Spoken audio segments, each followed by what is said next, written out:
জ্ঞান পরাজশস্বিন মনস্বিন মন্ত্র বিদাসু মঙ্গল ক্ষেমম ন বিন্দন্তি বিনা যদর্পণম তস্মৈ সুভদ্র শ্রবসে নমো নমঃ।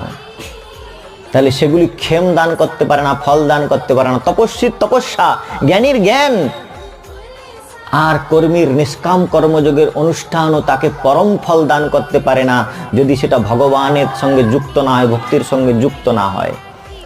পিতামহ ব্রহ্মা বললেন শ্রেয়শ্রুতিম ভক্তি মুদস্যতে বিভু ক্লিশ্যন্তি যে কেবল বোধলব্ধয়ে তেষাম অসৌ ক্লেশলয়ে বশিষ্যতে নান্য যথা স্থূল তুষাবঘাতি নাম।